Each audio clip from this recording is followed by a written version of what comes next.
What if that nagging feeling in the back of your neck was real? What if those hands reaching out from the dark that you believed were there were there? What if the monster in the basement really existed? And what if there was really something under the bed? Would you have the courage to face your fears? Hello, brave souls. Tonight's story is called The Night Shift. I should have known something was wrong when they hired me on the spot. The Riverside General Hospital had been understaffed for months. According to the hiring manager, they needed someone for the night shift in the blood bank, 11 p.m. to 7 a.m., 4 nights a week. The pay was almost double what I'd made at my previous lab job, and they didn't even check my references. You'll be mostly alone down here, Dr. Miranda Chen had explained, her fingers drumming nervously against her clipboard. The blood bank is in the basement. You'll process donations, maintain inventory, and handle any emergency requests from the ER. Simple enough. She handed me a key card and a thick manual bound in faded blue vinyl. Read through this tonight. Your first shift starts Monday. I should have asked why the last person quit. I should have wondered why a hospital would pay so much for what seemed like basic lab work. But I was desperate. 3 months unemployed will make you ignore red flags. The basement of Riverside General felt like stepping into another era. While the upper floors had been renovated with modern lighting and fresh paint, down here everything was institutional beige and flickering fluorescent. The blood bank was at the end of a long corridor, past storage rooms and maintenance areas that looked like they hadn't been touched since the 70s. My first night was uneventful. I familiarized myself with the equipment, updated inventory logs, and processed the day's donations. The work was straightforward, almost meditative. By 3 a.m., I was starting to think I'd lucked into the easiest job of my life. That's when I heard the elevator. The blood bank had its own service elevator, a creaky old thing that was supposedly only used for transporting supplies. But I hadn't called for anything, and the late shift was notoriously quiet. I listened as it groaned to a stop, followed by the distinctive ding of arriving at the basement level. Footsteps echoed down the corridor, slow and deliberate. I waited for whoever it was to announce themselves, but they never did. The footsteps stopped just outside the blood bank door. I waited 5 minutes before working up the courage to check. The hallway was empty. The second night, it happened again. Same thing. 3 a.m. exactly. Elevator, footsteps, then nothing. This time, I was ready. I cracked the door open just as the footsteps approached. A woman in a white coat walked past without glancing my way. She was pale, almost luminously so under the harsh fluorescence, with dark hair pulled back in a severe bun. What struck me most was how silent she moved. I could hear her footsteps on the linoleum, but they seemed disconnected from her actual movement, like a recording played slightly out of sync. She disappeared around the corner toward the morgue. I should have minded my own business, but curiosity was always my weakness. I followed her. The morgue was technically off limits to blood bank staff, but my keycard worked on the door. The woman was standing with her back to me, perfectly still in one of the refrigerated units. She hadn't turned on the lights, but somehow I could see her clearly in the darkness. "You shouldn't be here," she said without turning around. My heart hammered against my ribs. I'm sorry. I thought you might need help with something." "Help?" She finally turned, and I got my first clear look at her face. Beautiful in an unsettling way. Sharp cheekbones, dark eyes that seemed to reflect light like a cat's. When she smiled, I noticed her canines were slightly longer than normal. How thoughtful. "Are you Dr. Chen?" I asked, though I already knew she wasn't. "I'm Dr. Vasquez," she replied. "Night pathologist, and you're the new blood bank technician." I nodded, not trusting my voice. "A word of advice?" she continued, moving closer. Her footsteps were silent now. No discordant echo. "The night shift has its own rules. What you see down here, what you hear, it stays down here. Do your job, mind your business, and we'll get along fine." She was close enough now that I should have been able to feel her breathe, but I felt nothing. "Understood?" "Yes," I whispered. "Good." Her smile widened, revealing those sharp canines again. "Run along now. You have work to do." I practically sprinted back to the blood bank. The third night, I tried to ignore the 3 a.m. ritual. Elevator, footsteps, silence. I kept my head down and focused on my work. But around 4 a.m., I heard something that made my blood freeze. Laughter. Soft, musical, coming from the direction of the morgue. Then voices. Multiple people, having what sounded like a dinner party. I checked the schedule. No other night staff were supposed to be in the building except for security, and they stayed on the upper floors. But the voices continued, accompanied by the gentle clink of glasses and silverware. My hand shook as I tried to focus on labeling blood bags, but the sound was hypnotic, inviting. Against every instinct screaming at me to stay put, I found myself walking toward the morgue again. The door was ajar this time. Warm light spilled out into the hallway. Impossible, since the morgue had only harsh overhead fluorescence. I peered through the crack. The room had been transformed. The metal tables and refrigerated units were gone, replaced by an elegant dining room with dark wood furniture and crystal chandeliers. 6 people in formal attire sat around a table set with fine china and silver. Dr. Vasquez was at the head of the table, raising a wine glass filled with something dark red. "To our new neighbor," she was saying. "May he prove more durable than the last." The others laughed. That same musical sound I'd heard from the blood bank. As they raised their glasses in a toast, I noticed they all shared Dr. Vasquez's sharp canines and reflective eyes. And I noticed something else. The wine glasses weren't filled with wine. I stumbled backward, my shoulder hitting the door frame with a loud thump. The conversation stopped instantly. 6 pairs of glowing eyes turned toward the doorway. "It seems we have a guest," Dr. Vasquez said pleasantly.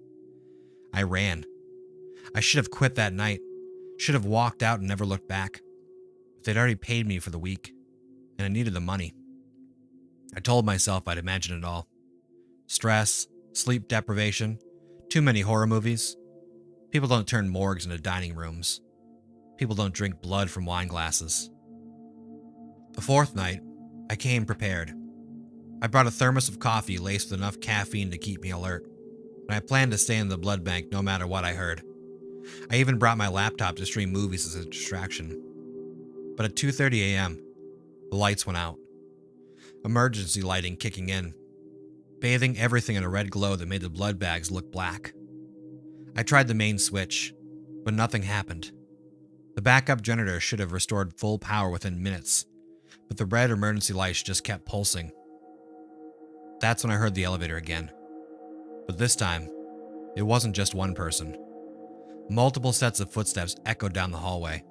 Slow, measured, like a procession. I counted at least 6 distinct gates, all perfectly synchronized. They stopped outside the blood bank. "We know you're listening," Dr. Vasquez called through the door. Her voice was different now, older, carrying an accent I couldn't place. "We know you've been watching." I pressed myself against the far wall, clutching a scalpel I'd grabbed from the emergency kit. "The previous technician was curious too," she continued. "Jeremy Walsh. Perhaps you saw his name on the employee records.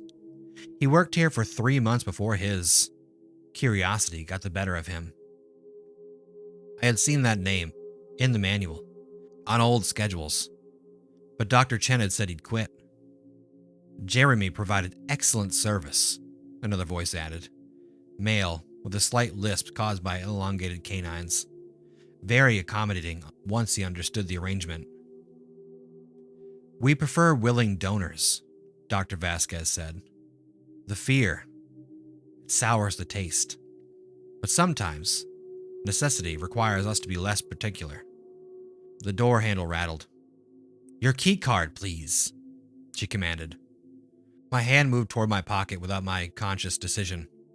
The compulsion was overwhelming, like a physical force pulling at my thoughts.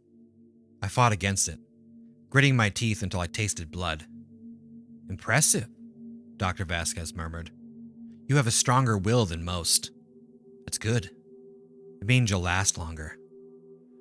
"What do you mean?" I managed to croak. "Nothing unreasonable.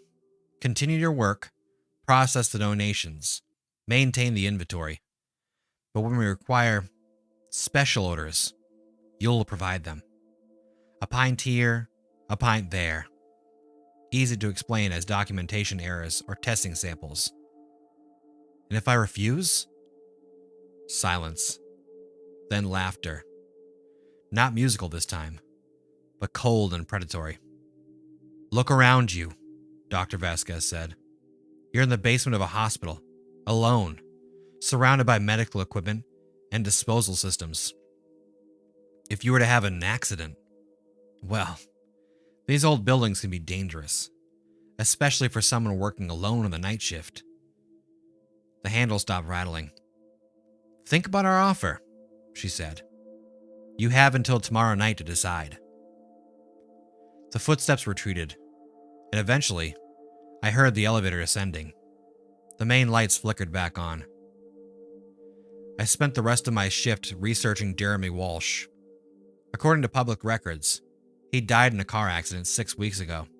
Single vehicle collision, late at night, drained of blood due to internal injuries. The obituary mentioned he'd been working at Riverdale General at the time of his death. I also found records for the previous technician before Jeremy, Maria Santos, died in a house fire. Before her, David Kim, hiking accident. Before him, Patricia Reynolds, drowning. All of them had been working the night shift in the blood bank. All had died within months of starting. I should have gone to the police, but what would I tell them? The vampires were running the morgue and threatening me? They'd think I was insane. Instead, I did something arguably more stupid. I went back. 5th night. I arrived early and spent an hour rigging the blood bank with every light I could find. Flashlights, emergency lamps, even the UV sterilization lights. If vampires were affected by bright light like in the movies, I wanted to be ready. I also brought garlic powder, a silver letter opener, and a small mirror. If I was losing my mind, at least I'd go down swinging. At 3 a.m. exactly, they came. All 6 of them this time, dressed in medical scrubs that somehow looked more like formal wear.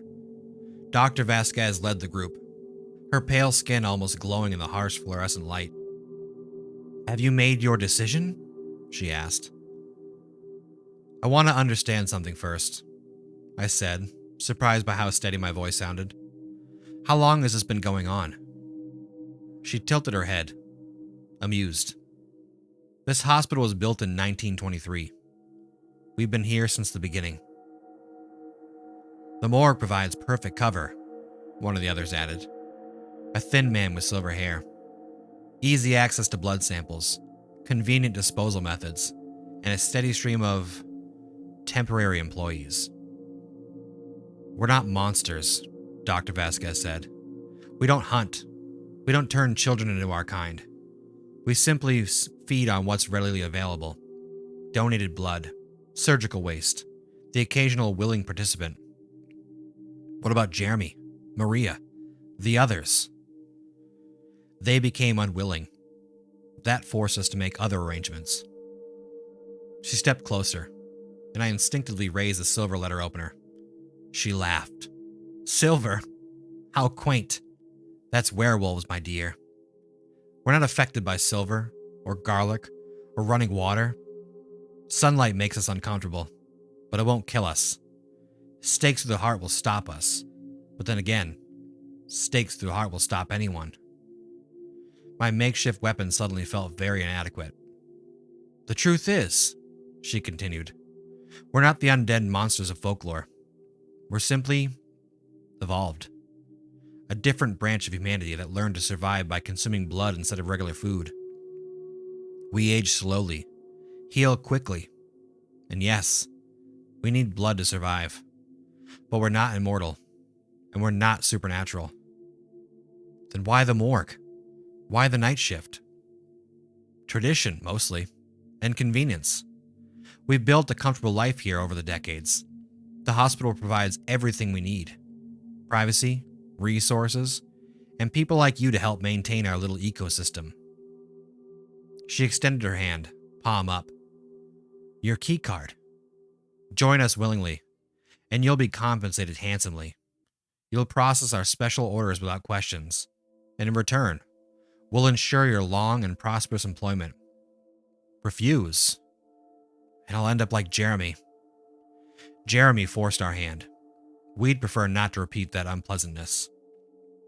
I looked at the 6 figures surrounding me. In the harsh light, they looked less like movie monsters and more like people with a genetic condition. Pale, sharp-featured, but undeniably human. That somehow made them more frightening, not less. Because humans, I realized, are capable of far worse things than movie monsters. I need more money, I said. Dr. Vasquez smiled. Practical. I approve. Double your current salary? Triple. Done. I handed over my key card. That was 8 months ago. I've become very good at my job. I process donations, maintain inventory, and handle the special orders without question. Dr. Vasquez and her colleagues are actually pleasant to work with once you understand their arrangement. They're cultured, intelligent, and surprisingly ethical within their own moral framework. They don't kill indiscriminately. They don't create more of their kind. Apparently, it's a genetic condition, not something that can be transmitted. They simply require a steady supply of blood to maintain their health, and they've found a way to obtain it without resorting to traditional predatory behavior. The pay is excellent. I've paid off my student loans, bought a new car, and I'm looking at houses. The work is steady, quiet, and I've learned fascinating things about hematology that no textbook ever taught me. But I'm writing this down because I think someone should know the truth. Not because I want to expose them. They've kept their end of the bargain, and I intend to keep mine. But because if something happens to me, if I have an accident like Jeremy and the others, at least there will be a record. You see, I started asking questions again. Little things at first. Why are there no records of Dr. Vasquez or the others in the hospital's employment database? Why don't security cameras work on our floor?